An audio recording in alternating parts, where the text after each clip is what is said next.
Your avoidant ended after the honeymoon. You're the only one still fighting for a fantasy. Let's stop lying to ourselves for a second. That relationship you had with your avoidant, it didn't end when they ghosted you or when they pulled away or when they told you they just needed space.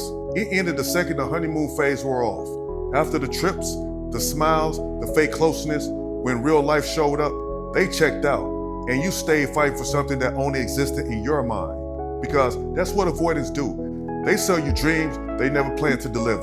You thought you were in a whole love story, but really you were in a one-person play. You wrote the script, you played both roles, you clapped at the end of every scene, and they just stood in the shadows waiting for the lights to go out. Think about it. You remember the way they looked at you at the beginning, right? That spark, that flood of attention, that feeling like, finally, this is safe.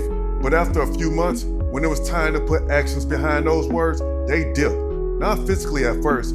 They'll still eat your food, sleep in your bed, and call you babe. But emotionally, spiritually, they packed up and moved out.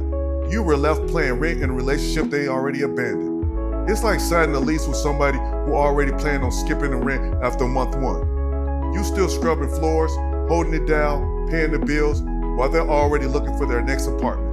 And then they'll flip it too. They'll say you're just too much, or you expect too much. Expecting loyalty isn't too much. Expecting consistency isn't too much. Imagine working a job and your boss saying, "Why you mad I stopped paying you? You too attached to a paycheck." That's the level of gaslight you're swallowing. The reason it hurt so bad is because you weren't grieving a relationship you had, you were grieving the one you thought you were in. You were in love with the potential, not the reality, and avoidants thrive on that gap. They feed off the fact that you keep watering dead soil. If this feels like your story, my ebook, Surviving Avoidant Attachment, will save you from wasting years watering dirt.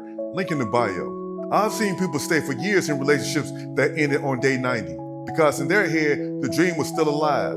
But outside of the fantasy, the avoidant was already slandering them to friends, already entertaining others, already rewriting the story.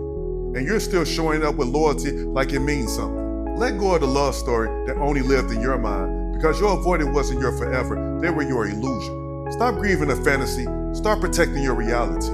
My ebook, Surviving Avoidant Attachment, shows you how to step out of that illusion and back into your power. Link in the bio. Think about it.